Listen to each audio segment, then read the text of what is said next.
Manassas, Virginia. 40 minutes later, Eric found himself bogged down in traffic on Route 66. He made good time until he hit the Manassas interchange. Frustrated that the pace of traffic was crawling along, Eric reflected on the tale told to him by Old Man Calhoun, a rather fantastic tale of lost wealth and property deeds. But the old man's last words nagged at the back of Eric's mind. "You'll have to excuse me, Mr. Calhoun, but I have an appointment in Fairfax in a little less than an hour. I promise I'll do my best to help you when I get back." The old man had said, giving Eric an odd look. "That's almost word for word what your brother told me last week. He went off to a meeting, said he'd help me and mine out. The next thing I heard he was dead." "Yes, sir. Mighty peculiar." Ring! Ring! For the second time that day, the shrill ring of the cellular phone jolted Eric's thoughts back to the present. He fumbled with the phone, braking hard to keep from rear-ending a Honda Civic in front of him. "If I was driving an old beater, I'd slam that Jap piece of junk," he thought, finally flipping the phone up to talk. "Murphy," he said simply. "Someday you turned out to be," a soft voice drawled mockingly at him. "Me?" he said, glad to hear her voice. "What about you? Take me to a strange place, leave me alone, then run off with the offensive lineman from the Big Ten?" "I never," she said, gasping in mock horror. Eric laughed, then changed his tone to serious. "I meant to say goodbye and thank you when I left, but you were kinda tied up. I didn't want to needlessly complicate things, you know?" "I wish you had," she muttered absently. "Argh!" she growled in frustration. "You know, 2 weeks ago I thought Greg hung the moon. When I met him on spring break, he seemed so cool. The day I met Sean..." Eric heard a catch in her voice, and had to swallow his own emotions back at the mention of his brother's name.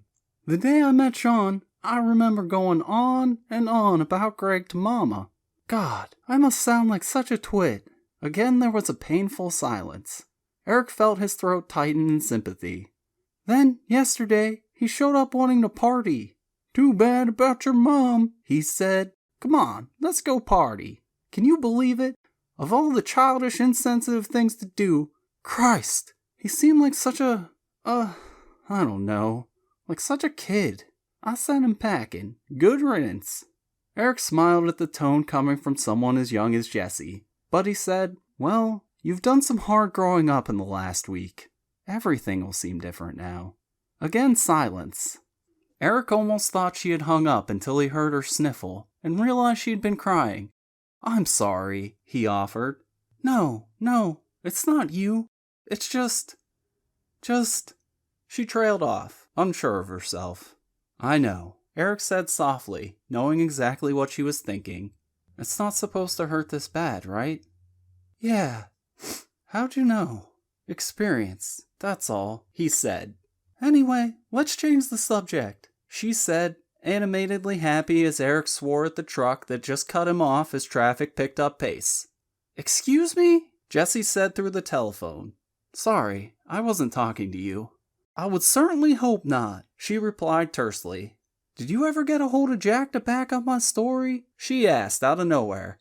No, I was just thinking about trying again. Listen, Jesse, something came to me last night. I have an idea where it might be." "You do?" she said, sounding surprised. "That's funny. I was going to tell you the same thing. And I have an idea." "What's that?" Eric asked as he found a hole in the next lane and squeezed into it. "I think we can find the gold and bait a trap to catch the killer," she said matter-of-factly. Whoa, girl. What kind of nonsense are you talking?" "It's not nonsense. It'll work."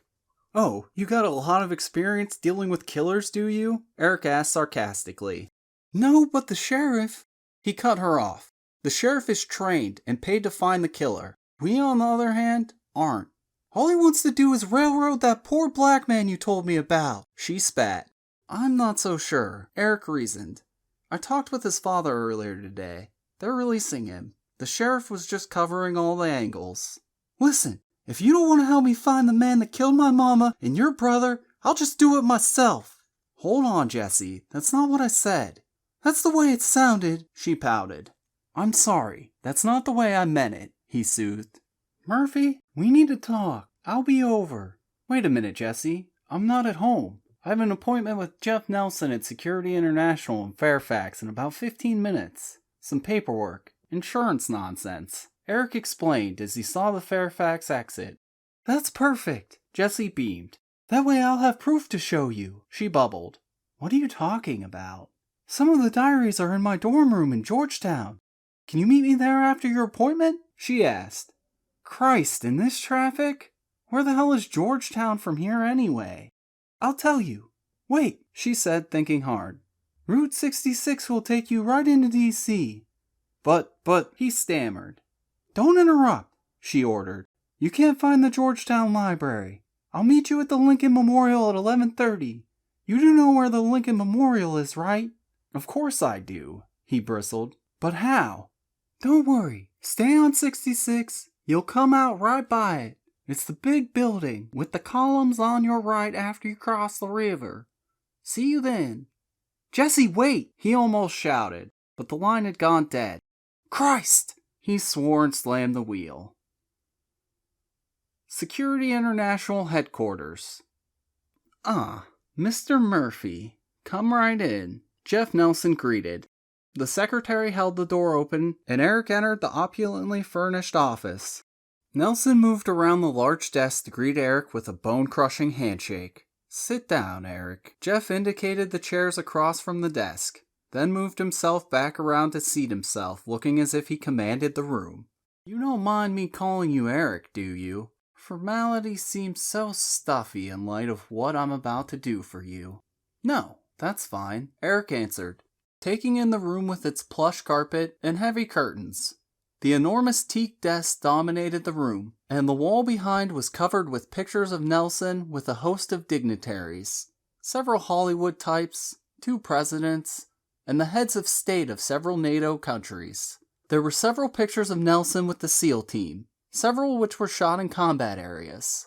The rest of the wall was covered with plaques and awards for one thing or another. Jeff noticed Eric's gaze and smiled approvingly. I'm proud of everything up there. Very impressive, Eric admitted. Nelson smiled smugly. Well, Eric, let's get down to business, shall we? First off, let me express from everyone here how deeply sorry we are at your brother Sean's untimely passing. Because of the high-profile, sensitive business, and I might add, dangerous nature of this business, we at Security International plan for such things so as to not add burden of the family's loss. We require every field employee to carry at least $1 million life insurance. He paused for effect and smiled. Eric seemed to know what he was going to say before he said it, but was stunned anyway. Nelson continued, In the case of your brother, Sean Murphy, the amount totals $1.5 million. $1 million goes to you, $500,000 to your 2 children, $250,000 apiece to be held in a trust fund for their college education. Nelson smiled again. Eric was speechless. He felt his jaw drop. He tried to talk, but nothing would come out. Congratulations, Eric. You just joined an elite club, so to speak. You are now a bona fide millionaire. Nelson extended something. Eric reached out and took the offered document. It took a moment to focus on what he held. His hands began to shake when he realized it was a check made out to him for $1 million. My God, he finally managed in a hushed voice. The door opened, and 2 men came in. Eric hardly noticed. He was focused on the check. All those zeros, he thought. It was mind-boggling. Eric, I'd like you to meet Mr. Winston from the insurance company with some papers for you to sign. And this one is Mr. Felton, one of our attorneys. He handled your brother's will. Another requirement of ours is for each field member to have an up-to-date living will, or last will and testament. Eric stood and shook hands with both men. He only half heard what was said. Everything was beyond comprehension. He was floating in awe. The attorney read Sean's will. It was very brief. All my worldly possessions I will to my younger brother Eric Murphy, with a list of things I would like to see given to certain friends. However, the final decision rests with my brother Eric. Tears welled up in Eric's eyes. Oh, Sean, he thought, I'd give it all away to bring you back. Eric couldn't believe they had found a way to circumvent probate, but they assured him it was legal. There was a small amount of paperwork to sign and have witness for changing the title of Sean's property. When it was finally completed, Mr. Winston and Mr. Felton excused themselves, leaving Eric and Nelson alone again. "Now, Eric, one final matter," Nelson said, his tone changing. "What's that?" Eric said, still euphoric. "There's still the matter of the gold." The statement hit Eric with a blow, sending his mind reeling in a dozen different directions at once.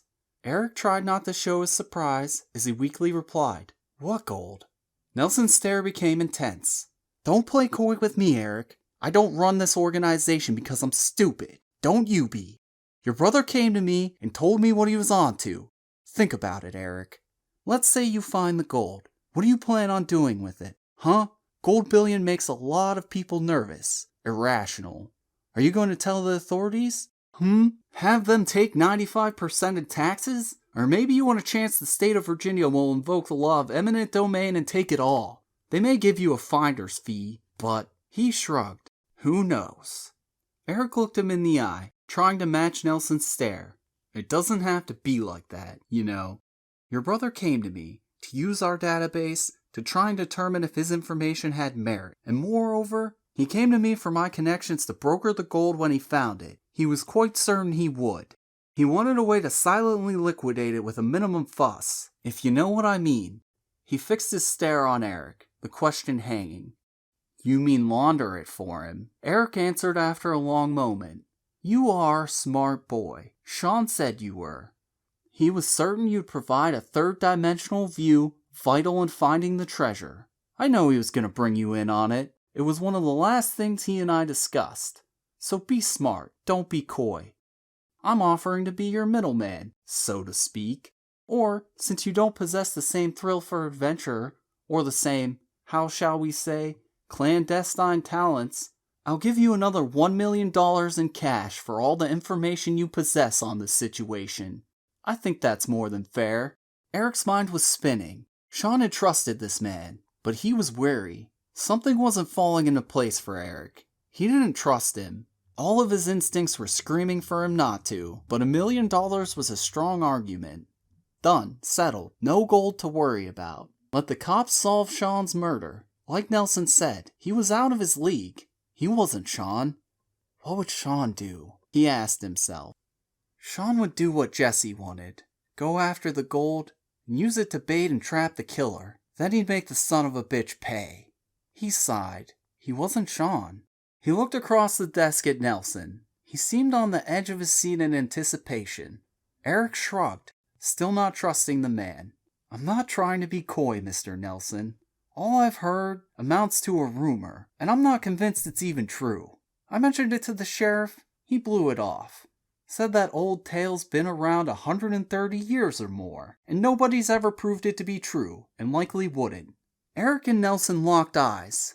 Eric willed himself to hold his gaze steady to cover his lie. After a long moment, Nelson sat back in his chair, tending his fingers. He looked off into nowhere, just over Eric's head. "Oh, I assure you it exists, Eric." He dropped his gaze back to Eric. "That is, if your brother's words to be believed. He sat right where you are now, and told me himself.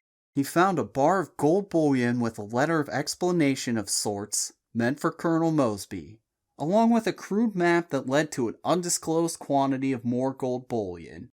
But the map gave descriptions, and names from 130 years ago. The landscape changes a lot. Roads fall in disuse as new ones take their place. But it's only a matter of time to orient the map to present day, and Sean believed it was quite close to the house, if not on the actual property."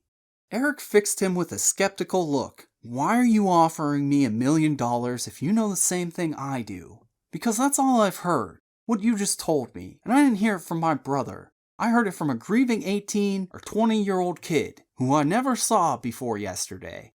Like I said, it's just a rumor." "Let's just say, Eric, it's speculation. I believed your brother, and now that property is passed to you. You're in a position to look, or..." He paused, indicating the briefcase sitting on the table in the corner. "Or you can take that briefcase and grant my associates and me the right to search your house and land for any clues your brother indicated." Eric nodded his head toward the briefcase. "May I?" he asked. "By all means," said Nelson, standing and moving the case to present it to Eric for inspection. Eric inspected it and returned to his seat. Setting the briefcase on his lap, he flipped the latches and opened it. Neat bundles of $100 bills filled the briefcase. Eric let out a gasp involuntarily. Nelson chuckled. "Impressive, isn't it? $1 million cash. A lot of people don't see that much money in a lifetime." Eric whistled slowly. "Impressive isn't the word," he said, slowly shaking his head in disbelief. "I thought the check was impressive. This," he indicated to the case in his lap, "this is something else entirely." "Then we have a deal?" Nelson asked, grinning broadly. Eric thought a long moment. "I don't know. You seem to know as much or more than I do about what's going on. I've been trying to get a hold of a friend of my brother's who was there when Sean allegedly found the gold to confirm or deny what Jesse told me. If I like what he says, you've got a deal. It sounds to me like a wild goose chase." Eric shrugged. "I don't want my brother's, I guess my house to be torn apart for nothing." "I see," Nelson said, his expression turning cold, his icy stare locking uncomfortably on Eric. "Is that your final word?" he asked. Eric hesitated but nodded his head yes. "Yeah, until I know more. Believe me, I don't want the hassles. And it's like you said, $2 million is more than most people will ever see. If I think it's there, you've got a deal. If I don't want the property destroyed for nothing. Not to mention, it'd be pretty stupid of me to make an unqualified decision when this much money is at stake. Wouldn't you agree?" Eric asked coolly.